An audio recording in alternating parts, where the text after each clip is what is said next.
Crefisa oferece Jornal Nacional. Olá, boa noite. Boa noite.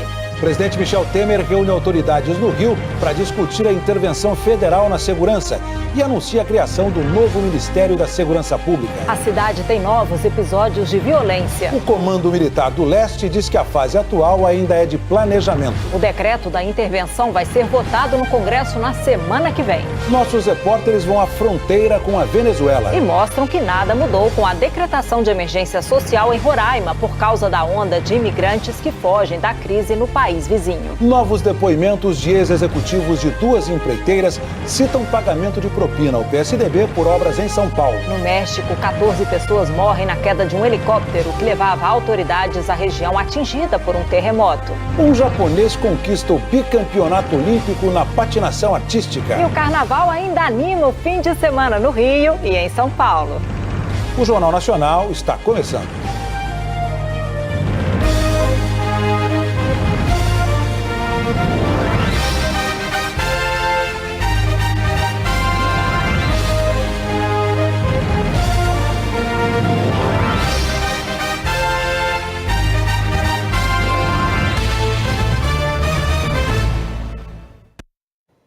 O presidente Michel Temer esteve hoje no Rio para a primeira reunião sobre a intervenção federal na segurança do Estado. Na chegada ao Palácio Guanabara, sede do governo do Rio, Michel Temer foi recebido pelo governador Luiz Fernando Pezão e pelo prefeito Marcelo Crivella. Foi a primeira aparição do prefeito na cidade depois da viagem que ele fez para a Europa durante o Carnaval. Crivella não presenciou as cenas de violência registradas nos últimos dias e ainda não estava no Rio quando foi decretada a intervenção federal na segurança. O encontro, em pleno sábado, trouxe várias autoridades de Brasília para o Rio. Ministros e o presidente da Câmara, Rodrigo Maia, participaram da reunião, além de deputados estaduais, representantes do Poder Judiciário, da Defensoria Pública e do interventor, General Braga Neto. Esta intervenção é uma intervenção indispensável, necessária, seria feita de qualquer maneira e esperamos, naturalmente, que ao longo do tempo ela possa dar resultados extremamente positivos. Os resultados positivos que aqui se verificarem terão efeito em todo o país. A intervenção funciona assim.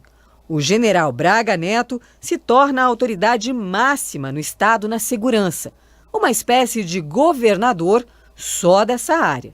Nas outras áreas, quem continua mandando é o governador. Eles têm o mesmo nível de autoridade, cada um com as suas atribuições. Serão 10 meses de convivência até o dia 31 de dezembro. Não relutei e não relutarei. Vou fazer todos os esforços que forem possíveis para nós apoiarmos o que nós estamos tendo aqui.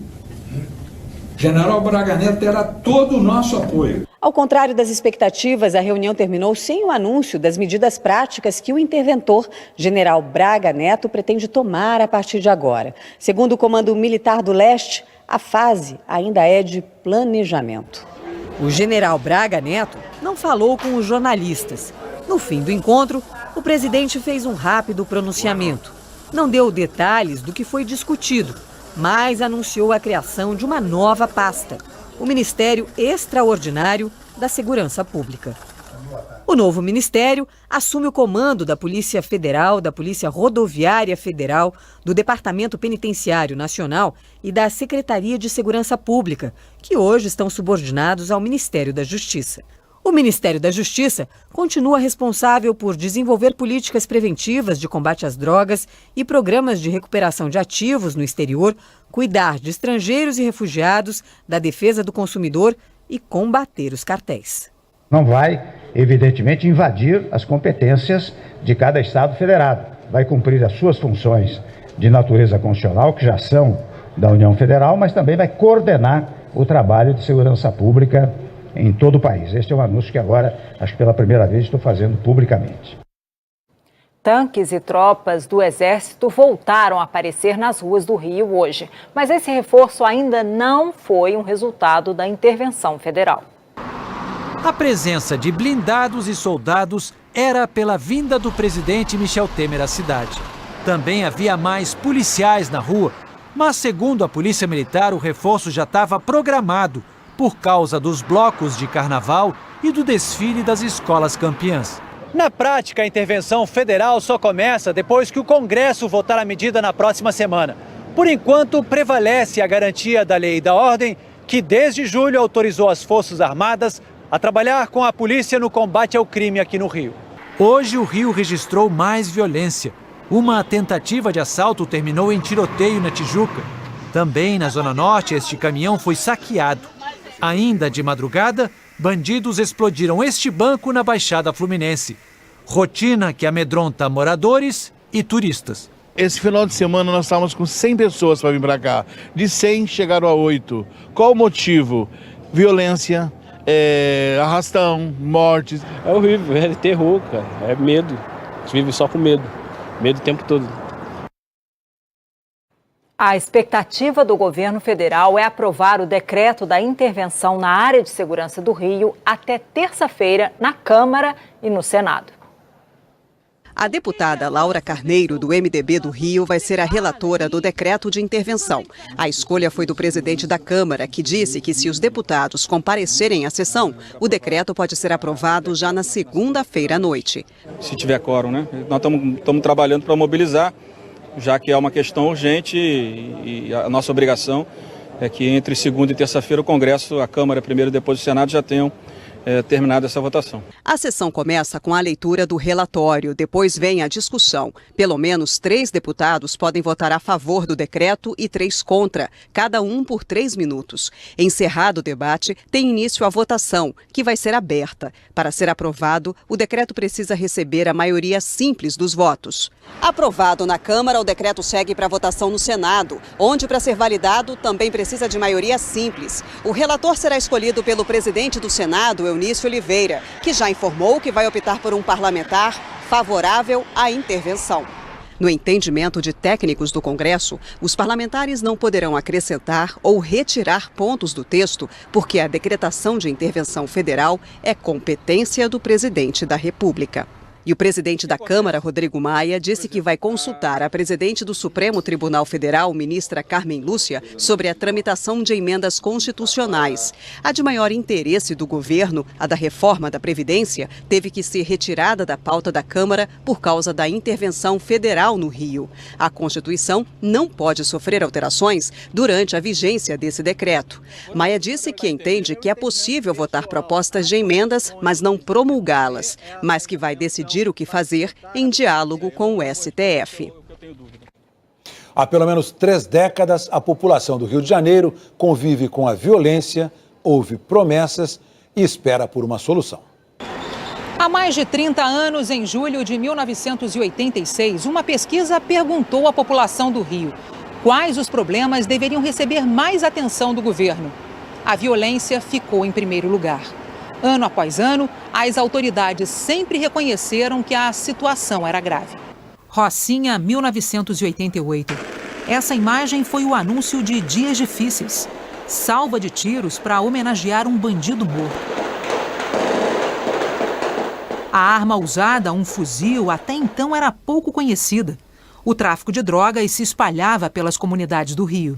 Atuar no sentido de combater o crime e a violência pelas suas manifestações atuais, que está aí levando a insegurança a todos, mas também, simultaneamente, cuidar das suas causas, porque senão será uma guerra perdida.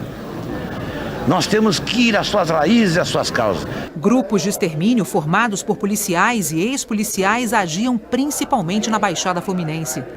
O crime organizado ele está muito bem armado, com fixação muito forte em função de alguns anos da mais absoluta cumplicidade com as autoridades. Essa cumplicidade está rompida, como eu disse antes, digo agora, custe o que custar. Nós não vamos permitir que o crime organizado imponha seus padrões e seus costumes à população do Rio de Janeiro. Os bandidos começaram a atirar com fuzil bem antes do que a polícia. E os governantes entenderam que o fuzil do tráfico deveria ser combatido com o fuzil da polícia. A PM começou a usar esse armamento nos anos de 1990. Na época, o Estado fez uma parceria com o governo federal para tentar reduzir principalmente o número de sequestros com a ajuda das Forças Armadas. O trabalho chegou ao fim e os bandidos organizavam comboios para roubar carros, para transportar armas e drogas. Cria-se uma nova sociedade dentro da sociedade, com nova escala de valor, com nova disciplina. Quer dizer, você tem razão. História é essa do traficante determinar que não abram as lojas porque um bandido deles foi morto. Quer dizer, essas coisas realmente agridem a ordem social desejável para a sociedade formal nossa. Nos anos 2000, bandidos atacavam postos de policiamento e os bondes do tráfico continuavam aterrorizando a vida do carioca. A maior chacina da história do estado deixou 29 mortos. Policiais foram acusados do crime. O Rio, que já tinha 3 facções criminosas, viu o avanço das milícias. Você vai sentir uma mudança de conceito, né? O policiamento ostensivo vai ser maior, mas nós vamos tombar gradativamente todos os itens da criminalidade. Até então só se apagou incêndio. Hoje o que nós estamos mais uma vez fazendo é criando ações emergenciais para combater uma situação que está ainda localizada. E nós não abrimos mão e não concordamos e não vamos negociar com bandido. 3 governadores e nenhuma solução. Em 2008, uma nova política de segurança pública foi criada no estado, as unidades de polícia pacificadora. As pessoas que estão trabalhando aqui fazerem disso aqui um grande laboratório. O Dona Marta será um caso exemplar para que possa ser reproduzido. Então, é passo a passo, de maneira responsável, sem oba-oba e com muita seriedade. Os índices de criminalidade diminuíram, mas a partir de 2013 começou uma nova escalada da violência. O que me preocupa muito é o tráfico voltar, tentar voltar. E o que preciso for para fazer, né, como nós fizemos lá, prendemos os bandidos, prendemos armamento, a gente vai continuar a fazer. É um enfrentamento muito duro, mas a gente tem priorizado a segurança pública. O tráfico voltou, o dinheiro acabou. 30 anos não foram suficientes para se encontrar soluções. E a intervenção federal no Rio de Janeiro também vai ser destaque amanhã no Fantástico. Como o Rio de Janeiro chegou a essa situação? Por que as polícias não conseguem enfrentar a violência? Entre os desafios do general Braga Neto está enfrentar uma cidade que perdeu o controle da segurança pública. O preparo do Exército para atuar em intervenções como a do Rio. O Fantástico teve acesso exclusivo ao treinamento da tropa de elite do Exército para agir em áreas urbanas. O que eles fazem aqui é diferente do que já é feito pela Polícia Militar nas ruas do Rio de Janeiro. A população quer saber e especialistas vão responder. Como que a intervenção vai diminuir a violência? O Exército vai poder substituir a polícia? Será que ele vai poder prender? E o Fantástico tem mais. Imagina a cena. A família toda ansiosa para viajar para o exterior, malas prontas. Mas cadê o bilhete? Só esperando o localizador e o localizador não vem nunca. Era golpe. O golpe das passagens aéreas. Como não cair nessa? E o papai sapo se transforma em ninja para proteger os seus filhotes. Planeta Terra, uma nova viagem. É natureza, é fantástico. É amanhã, é depois do Faustão. Você vai ver. Os repórteres José Roberto Burnier e o Rogério Rocha foram até a fronteira do Brasil com a Venezuela. Todos os dias, 800 venezuelanos buscam refúgio aqui no Brasil. Nem bem o posto da Polícia Federal abriu e centenas de venezuelanos já formavam a fila. Quanto contaste até agora? 299. Carmen migrou para cá há 3 anos. Por que está aqui, pergunto? Porque preciso de trabalho no Brasil para ajudar minha família, porque não há comida na Venezuela, não há nada. Programa de assistência emergencial aos imigrantes, anunciado essa semana pelo presidente Temer, prevê uma série de medidas de proteção social nas áreas de infraestrutura, saúde e educação. Mas na pequena Pacaraima, os venezuelanos dormem na rua, em qualquer lugar que os proteja, ao menos, da chuva e do sol. Alguns tentam arrumar emprego no município, mas a maioria vai para Boa Vista. Na fronteira do Brasil com a Venezuela, alguns imigrantes fazem câmbio paralelo entre o real e o bolívar, a moeda venezuelana.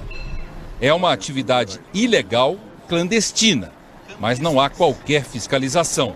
Os cambistas agem livremente.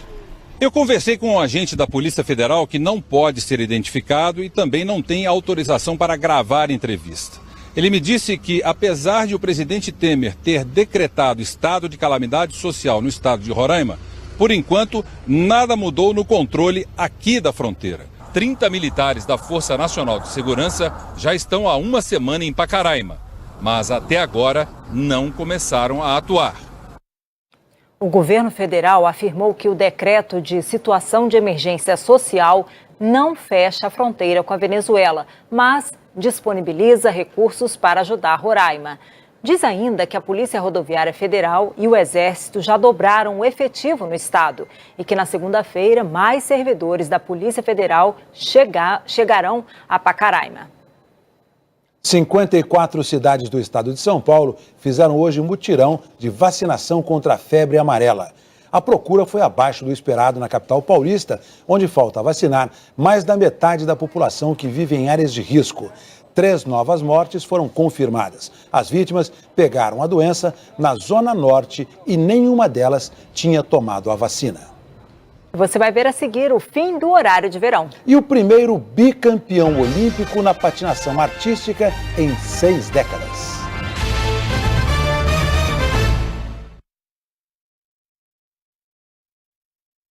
Se a economia é global, por que os seus investimentos não podem ser? O cenário mudou, eu quero mais opções. Tem?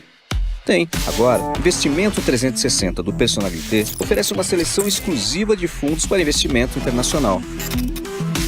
Mas o que é 360? É uma assessoria completa que busca os melhores investimentos para você no Itaú ou em outras instituições. Invista com confiança. Fale com nossos especialistas e invista com o Itaú Personalité.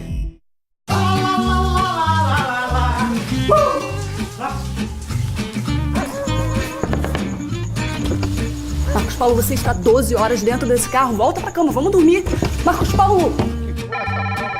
Com o Pay-Per-View, você vai se sentir dentro da casa do BBB 18. Assista de onde quiser, 24 horas ao vivo, com câmeras exclusivas. O quarto do líder. Assista a tudo que rola na casa. Consulte a sua operadora e assine já. Eu posso te esconder. É o mínimo depois de tudo que eu fiz por você. Para escapar da justiça, Vinícius decidiu pedir ajuda a Sofia. Você não tem medo, não?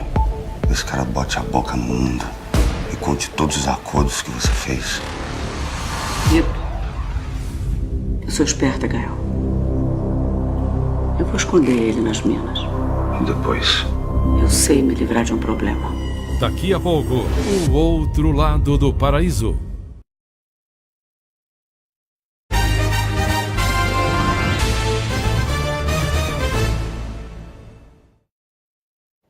Dez estados e o Distrito Federal vão ganhar 1 hora a mais. É que o horário de verão chega ao fim à meia-noite. Tchau, verão! Todo ano é assim. A gente tem um horário. Por que a gente tem que fazer outro horário que é chato? Ter mais tempo para aproveitar um dia é perfeito. É sempre essa história de amor e ódio, que está mais uma vez chegando ao fim, no centro-oeste, sudeste e sul do país. Daqui a pouco, à meia-noite, os moradores dessas regiões têm que atrasar os relógios em 1 hora. Dá para aproveitar mais na balada e tal, né? Nesses 4 meses, uma redução de 0,5% no consumo. Só que o valor economizado vem caindo de 2013 para cá. É que as pessoas vêm mudando de hábitos. O pico de consumo de energia no verão passou a ser no início da tarde, por causa do grande uso de ar-condicionado. E não mais à noite. Chegar em casa ainda com claridade já não faz tanta diferença assim. Técnicos do governo chegaram a sugerir o fim do horário de verão, mas com os reservatórios vazios, a conclusão foi a de que qualquer redução no consumo pode ajudar o sistema elétrico. E o próximo horário de verão já tem data marcada, 4 de novembro, e vai ser 15 dias mais curto por causa das eleições. Vamos falar agora de previsão do tempo, hora de conversar com o Tiago Scheuer em São Paulo. Muito boa noite, Tiago. Na região Nordeste a chuva não para, né? Tem alguma previsão de mudança? Pois é, né, Juliana? Situação crítica por lá. Boa noite para você, pro Heraldo e para todo mundo que acompanha a gente. Essa chuva ela só deve dar um tempo lá pro meio da semana que vem. Amanhã ainda vai continuar chovendo bastante no Nordeste, em parte do Norte. Tem um sistema ali deixando as nuvens de chuva estacionadas. Tanto é que já choveu acima da média. Você vê aqui, ó, Minas Gerais também, Nordeste e Norte, onde você vê em azul. Isso contando 1º de fevereiro até ontem. Em compensação, na metade sul do Brasil, onde você vê mais em laranja, choveu abaixo da média nesse período. Por exemplo, olha só, Porto Alegre e São Paulo, abaixo da média. São Paulo é um caso aqui, ó, bem abaixo, só 15 milímetros, quando a média para esse mês, 222. Vitória e Rio Branco, aí sim, já passaram bem da média para o mês. Por exemplo, vamos olhar aqui, ó, você vai ver o próximo, os rios, né? O que acontece? Tanta chuva assim, na metade, né, lá norte do Brasil, você vê aqui, ó, o rio, por exemplo, o Rio Acre, está quase aí no nível de inundação, assim como o Rio Madeira, que fica lá pertinho de Porto Velho também. E aí você vai ver que tem muita chuva prevista ainda para amanhã, isso pelo Brasil inteiro, né? Dá só uma olhada aqui, tudo azul no nosso mapa, isso é chuva acumulada, tem pontos em roxo, como Mato Grosso do Sul, pegando aqui parte do Nordeste e do Norte, isso aqui é bastante chuva, muito por causa dessa escadinha. Isso aqui é a zona de convergência intertropical, deixa essas nuvens, como eu falei, acumuladas aqui e provoca bastante chuva entre o Nordeste e o Norte. Aí o sol vai tirar folga amanhã em 3 capitais do Nordeste, Fortaleza, João Pessoa e Recife também, com temperaturas não muito altas e chuva.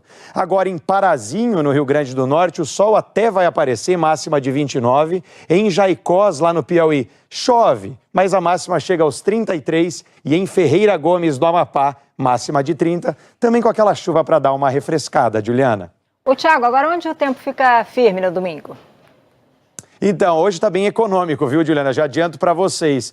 Tempo firme e restrito, você vê aqui, ó, aquele tempo, né, aqui entre o interior da Bahia e também o centro-norte de Minas, e entre o litoral e sul do Rio Grande do Sul e o litoral catarinense, aquele tempo bom para colocar a roupa no varal, ou quem sabe aproveitar uma praia, como em Floripa, né? Em Floripa vai dar praia amanhã, viu? Tempo firme 29. Aqui em São Paulo, o dia começa com o sol, à tarde deve vir essa chuva, 28 graus, mas em pontos isolados, assim como em Goiânia, com máxima de 32 graus. Tempo firme o dia todo amanhã, também dá para curtir praia. Lá em Torres, no Rio Grande do Sul, máxima de 30, Jaíba em Minas, 30 graus, Novo Horizonte na Bahia, 31. Se vira nos 30, assim como no Rio de Janeiro. No Rio de Janeiro tem Domingão do Calorão amanhã, 34 graus, pode chover, mas é uma chuva em pontos mais isolados, um dia perfeito para curtir uma praia até onde der. Juliana, Heraldo, bom fim de semana para vocês, bom domingo para todo mundo. Ótimo domingo para você, Thiago.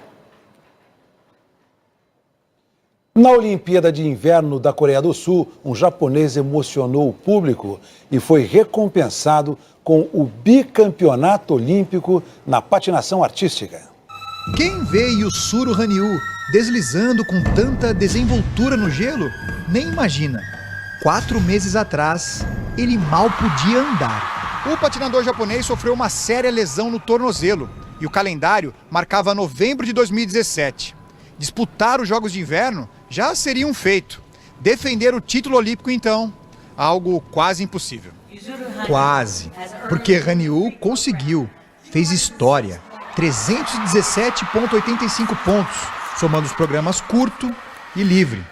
Uma baita nota, obtida porque ele harmonizou os movimentos com a música. Caprichou nas expressões, nas interpretações. O esporte não se chama patinação artística por acaso. Isso é importante. Na parte técnica, mostrou que a lesão foi superada. Hanyu executou 4 saltos como esse, chamados de quads, com 4 giros completos do corpo no ar. Eu sabia que tinha que fazer o que podia, não o que gostaria. Não consegui treinar tanto, mas sabia que, se acertasse alguns movimentos específicos, minha apresentação daria certo, disse ele. Ficou fácil perceber que deu certo quando o gelo acabou repleto desses ursinhos, uma tradição da modalidade. Eles são arremessados pelo público diante de um desempenho arrebatador. Os juízes só ecoaram o que a plateia já havia apontado. O rapaz de 23 anos, que desfilou aqui em Pyeongchang, já tem currículo para ser considerado um dos melhores de todos os tempos. 12 recordes mundiais, primeiro bicampeão olímpico da prova desde 1952. E o Suru Hanyu é um artista do gelo e tem estilo até para subir no pódio. Já no skeleton, os atletas abusam da criatividade nos capacetes e nas roupas coloridas, mas sem esquecer a velocidade. Fogo na pista do skeleton feminino? Felizmente, foi só no capacete das alemãs. Esse é um esporte em que existe uma outra disputa antes da largada, a de quem tem o uniforme mais chamativo. É que as atletas descem nesse trenó a mais de 120 km por hora, tão rápido que quase não dá para ver quem é quem. As roupas e capacetes coloridos ajudam a identificar e acabam virando marca registrada. Cada capacete significa algo único para um atleta. É por isso que os pintamos, para mostrar um pouco da nossa personalidade, disse a competidora do Canadá. Mas a criatividade não vale de nada se não houver velocidade. Na final, quem terminar no menor tempo na soma de 4 descidas, ganha. Essa é uma competição tão disputada que nenhuma atleta havia vencido a prova 2 vezes, até a final de hoje. A britânica Lizzie Yarnold, ouro nos Jogos Olímpicos de Sochi em 2014, chegou a quase 128 km por hora na última descida e se tornou a primeira bicampeã do skeleton. Estou em êxtase, aliviada por tudo ter dado certo. Eu nunca desisti dos meus sonhos. Esse é o meu mantra. Se na competição masculina, o campeão Yoon Sung-bin, da Coreia do Sul, homenageou o super-herói Homem de Ferro, Lizzie preferiu um capacete discreto. Os feitos dela já chamam bastante atenção. E hoje, logo depois do Altas Horas, tem Olimpíada de Inverno ao vivo. As principais competições na Coreia do Sul você vê durante toda a madrugada. Daqui a pouco, ex-executivos de 2 empreiteiras dizem à Polícia Federal que pagaram propina por obras em São Paulo e que o dinheiro foi para campanhas do PSDB. Caminhoneiros presos na maior apreensão de cigarros contrabandeados do ano voltam para as ruas e são pegos pelo mesmo crime. A transmissão dos Jogos Olímpicos de Inverno 2018 na Globo é um oferecimento de Bradesco. Quem tem conta, conta com mais benefícios. Lollapalooza Brasil 2018, o maior de todos os tempos. E o Bradesco não vai deixar você perder essa. Promoção Você no Lola BR com o Bradesco. É só entrar no site da promoção para concorrer a ingressos. É para todo mundo. E quem tem conta no Bradesco conta com o dobro de chances. E aí, partiu Lola BR? Bradesco, patrocinador do Lollapalooza Brasil 2018. Bradesco. Agro, a indústria riqueza do Brasil. Porco é agro. Na costelinha, no presunto, no torresmo, na feijoada, é uma das carnes mais tradicionais da culinária brasileira. O porco também é útil na medicina. Válvulas cardíacas são feitas com material do coração. E já começaram a ser produzidos clones de animais que vão fornecer órgãos para transplantes no ser humano, sem problemas de rejeição. A carne suína brasileira é exportada para 70 países e gera 600 mil empregos. 70% do rebanho está nas mãos dos produtores familiares. O porco é inovação na medicina. É carne com baixo teor de gordura. Porco é agro. Agro é tech, agro é pop, agro é tudo. Tá na Globo. Apoio Maturata Friboi. Acertou na carne, acertou no churrasco. E Ford Ranger. Só ela tem 5 anos de garantia.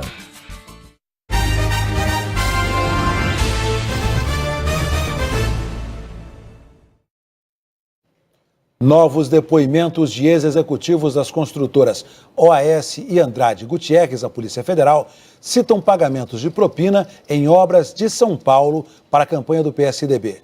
Os depoimentos foram prestados no inquérito que investiga o senador José Serra, com base na delação premiada da Odebrecht.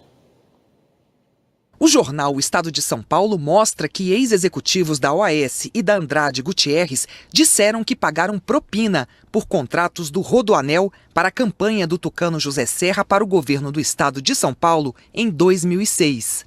A TV Globo também teve acesso aos novos depoimentos que chegaram em janeiro ao inquérito que está no Supremo Tribunal Federal contra o atual senador. O relator é o ministro Gilmar Mendes.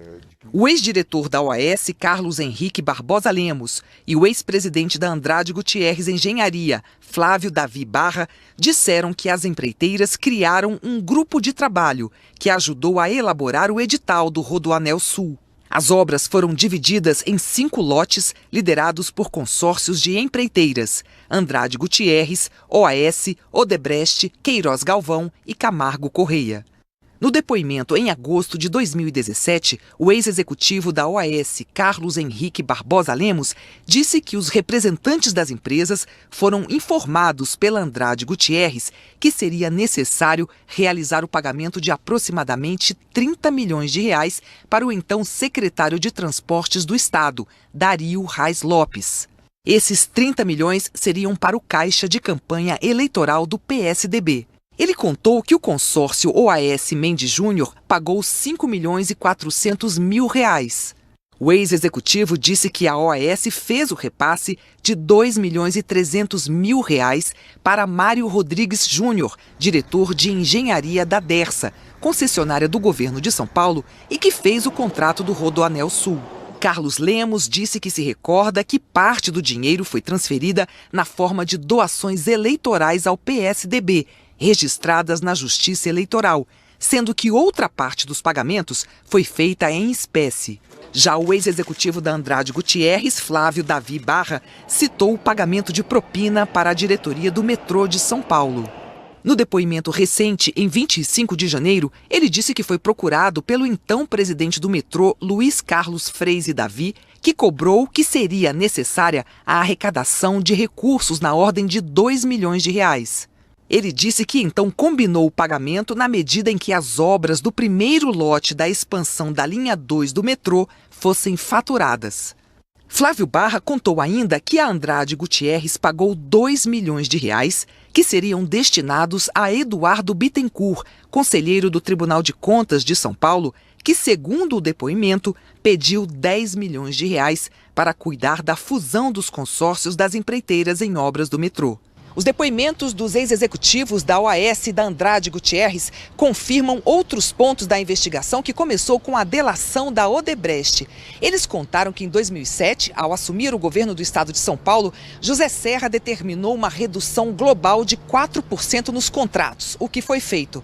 Mas a diminuição nos preços não parou com o esquema de propina, de acordo com os depoimentos. O ex-diretor da OAS, Carlos Henrique Barbosa Lemos, disse que Paulo Vieira Souza, conhecido como Paulo Preto e apontado no inquérito como pessoa próxima ao então governador José Serra, também exigiu que as empresas efetuassem o pagamento a título de formação de caixa de campanha, no valor de 0,75% sobre cada faturamento recebido da Dersa.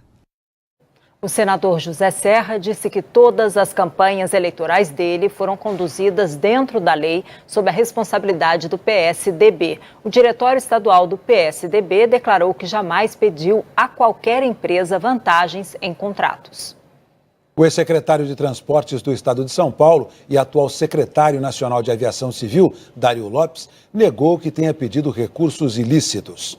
A Dersa, órgão responsável pela contratação das obras em São Paulo, disse que aguarda a conclusão das investigações e o ressarcimento dos danos que venham a ser apurados. Mário Júnior, ex-diretor da Dersa e atual diretor da Agência Nacional de Transportes Terrestres, não quis se manifestar. Paulo Souza, ex-diretor da Dersa, disse que nunca cedeu às pressões das empreiteiras. A Secretaria Estadual dos Transportes Metropolitanos afirmou que acompanha com atenção os desdobramentos das investigações da Lava Jato. Eduardo Bittencourt, ex-conselheiro do Tribunal de Contas de São Paulo, disse que sempre atuou dentro da legalidade.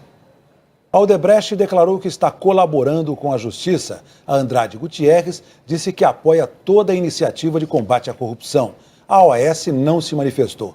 A Queiroz Galvão não quis comentar. A Camargo Correia disse que fez acordo de leniência para colaborar com as autoridades de forma permanente. E nós não conseguimos contato com Luiz Carlos Freire Davi, ex-presidente do metrô de São Paulo. A Justiça condenou o ex-presidente do metrô de São Paulo, Sérgio Aveleda, no processo que apura irregularidades em licitação para a construção da linha 5 do metrô. Sérgio Aveleda foi condenado por improbidade administrativa na licitação concluída em 2010, durante o governo de Geraldo Alckmin, do PSDB.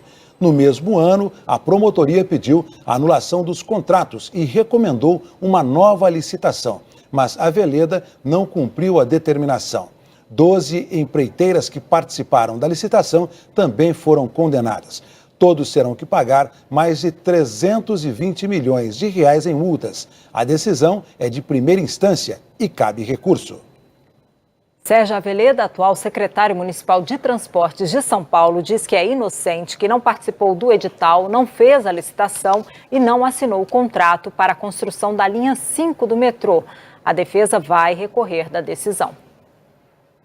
O volume de cigarros contrabandeados apreendidos em Mato Grosso do Sul dobrou este ano.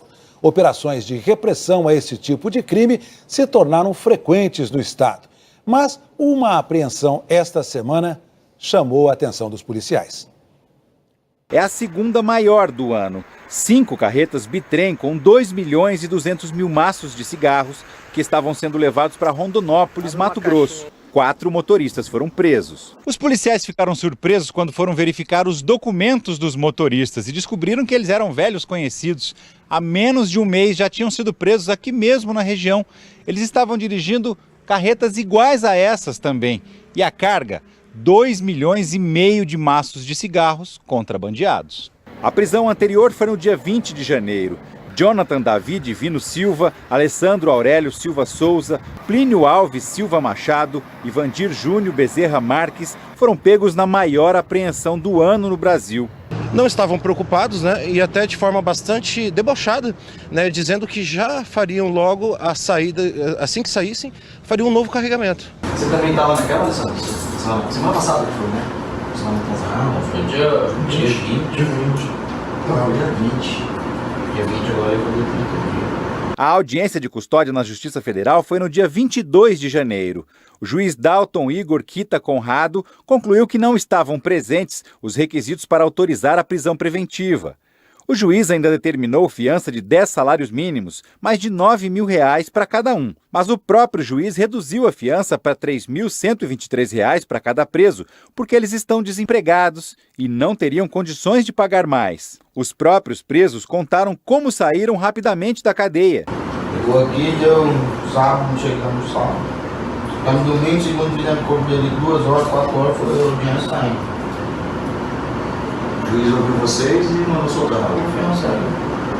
Só que os contrabandistas saíram da cadeia e foram direto buscar outros caminhões para fazer mais contrabando.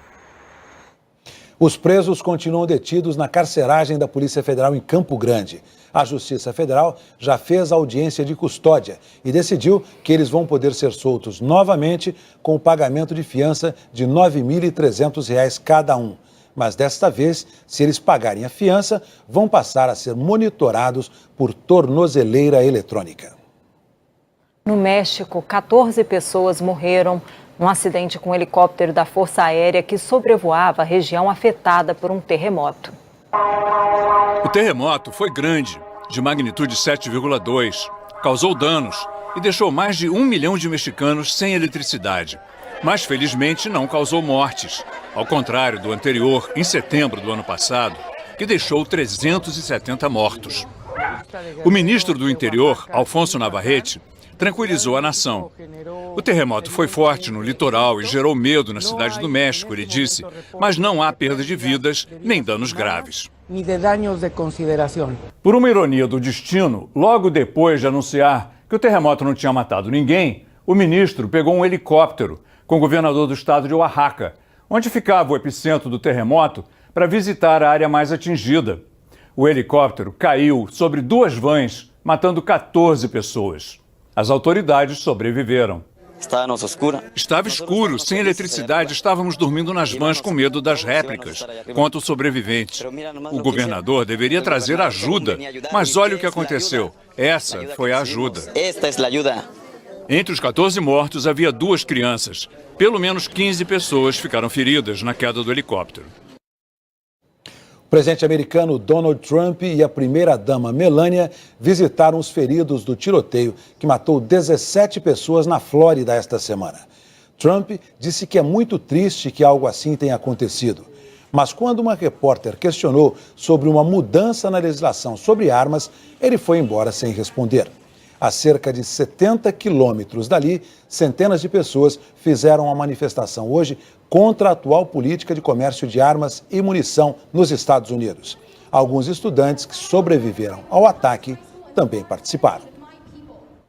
E você vai ver depois do intervalo, ainda tem carnaval nas ruas. Blocos, trios elétricos e as escolas campeãs animam o fim de semana no Rio e em São Paulo.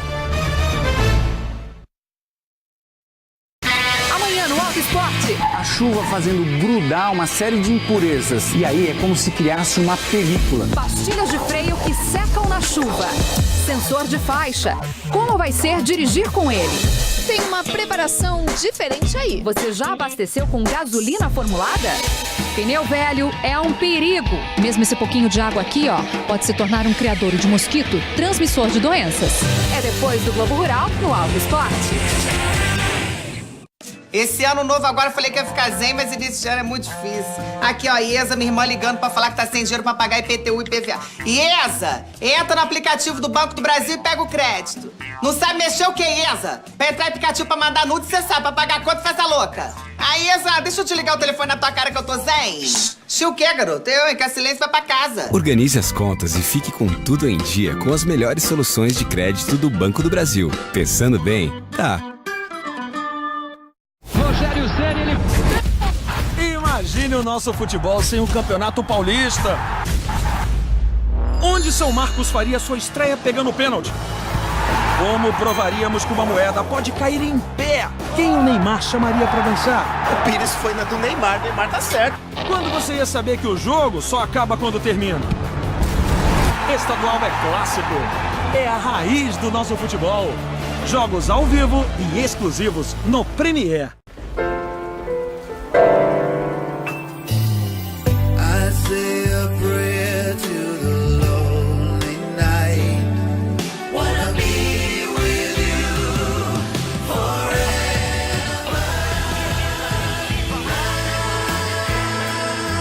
Assine Globoplay pela web, aplicativo ou Vale Presente. E mate essa saudade louca com 11 câmeras exclusivas. É a Globo Play.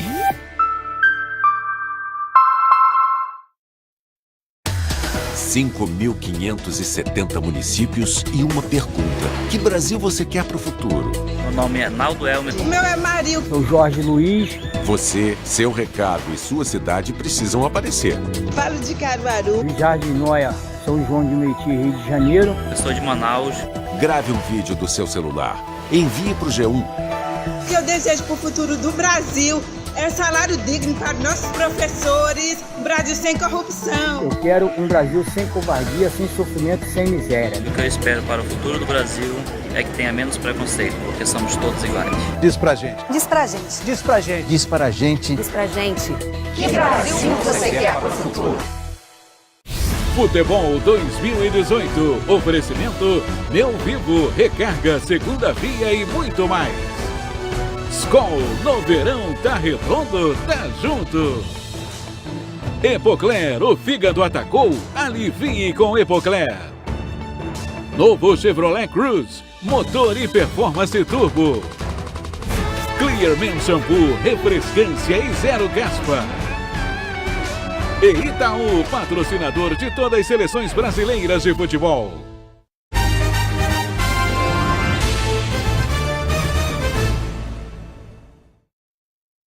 Agora o futebol. O Cruzeiro venceu o Vila Nova e segue invicto na liderança do Campeonato Mineiro. Quer ver o gol da vitória? Veio depois dessa boa jogada aí na entrada da área, que terminou com o chute do Rafinha. Ele é o artilheiro isolado do campeonato com 5 gols. Cruzeiro 1, Vila Nova 0. Amanhã tem futebol na Globo a partir das 5 da tarde, hora de Brasília. Um parque em Goiânia, construído exclusivamente para a prática do wakeboard, é o cenário do Wake Brasil, uma competição cheia de campeões. Um oásis no meio do cerrado. Um parque aquático construído exclusivamente para os praticantes de wakeboard. Tecnologia alemã, tudo sustentável. O lago é renovado com água da chuva e não é preciso usar as lanchas que poluem o ambiente. São 560 metros de cabos e energia solar para impulsionar essa divertida engrenagem. Eles são rebocados em velocidades que variam entre 24 e 32 km por hora. Foi tudo desenhado para ter o melhor cenário para se praticar o wakeboard. É o cenário perfeito desde quem nunca andou até o mais alto nível de profissionais. Há um ano, esse parque vem atraindo os melhores competidores do mundo. Os parques com cabos em lagoas facilitaram muito a vida dos iniciantes. Hoje em dia, qualquer pessoa com um pouco de equilíbrio e habilidade pode praticar o wakeboard. Agora, fazer o que os profissionais fazem, isso já é outra história. Sistema revolucionou o esporte, porque antes no barco você tem que ter um barco, alguém para te pilotar, pagar a gasolina. Aqui você chega, você pode alugar o equipamento, só pagar e andar. Os melhores da atualidade estão no Mundialito de Wakeboard disputado em Goiânia. Amanhã eles vão invadir o espaço aéreo do Verão Espetacular. O Wake Brasil vai ao ar amanhã dentro do Esporte Espetacular, que tem outras atrações. Olá, boa noite, tudo bem? Amanhã estreia a série Tempo de Bola. Vamos contar a história de 11 craques que vestiram a camisa da seleção. Do goleiro ao ponta esquerda. No primeiro episódio, o príncipe, Dirceu Lopes. Ele fez falta na seleção brasileira, de 70. Um flagrante. Ingresso. Mas tem ingresso? Não tem ingresso ali, que eu tenho direito a gratuidade. Então pedir a pessoa entrar comigo. Pessoas com deficiência agem como cambistas nos estádios do Rio e vendem ilegalmente a gratuidade do acompanhante. E um desafio de alto risco. A brasileira Carol Schrapp busca um recorde. Mergulhar a mais de 100 metros de profundidade sem respirar, só com a força dos pulmões.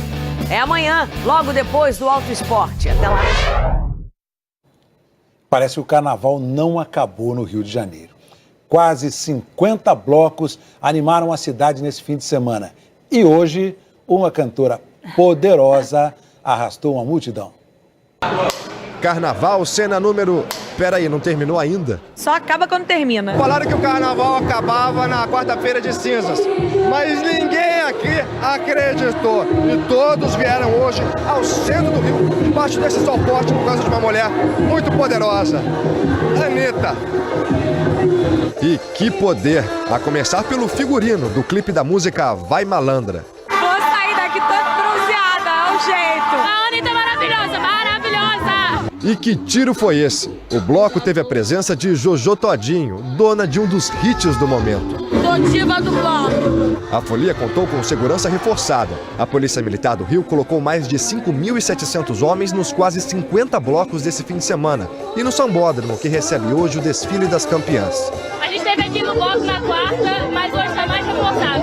Zero confusão até agora.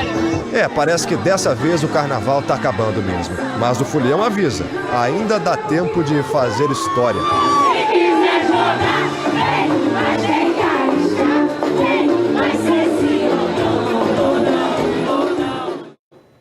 Não foi só no Rio, não. Em São Paulo teve carnaval no Sambódromo e na Avenida. E mais uma vez, milhares de pessoas foram para as ruas curtir a festa. Carnaval depois do carnaval. Quem liga para calendário quando ainda há tanto fôlego para diversão? Não cansei. Carnaval a gente nunca cansa de pular. Neste sábado pós-carnaval, mais de 100 blocos desfilaram em São Paulo, segundo a prefeitura.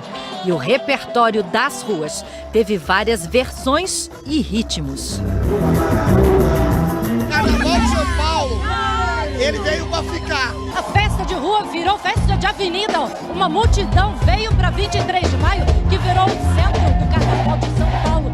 E olha só, quem está animando essa folia.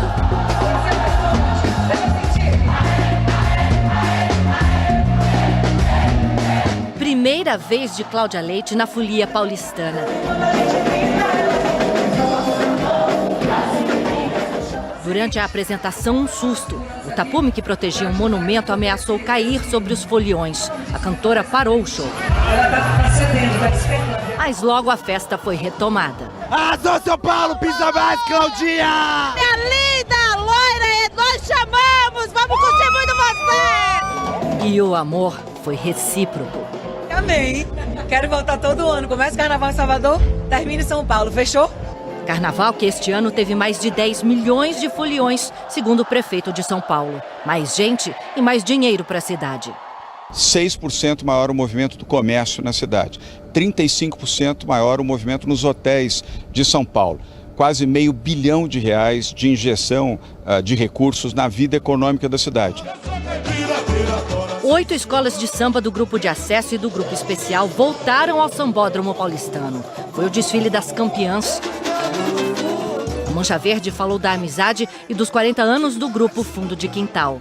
Alcione, a Marrom, foi homenageada pela Mocidade Alegre. Eu sou do Maranhão e moro no Rio de Janeiro. E sou homenageado por uma outra escola de São Paulo grande. É muita honraria para mim.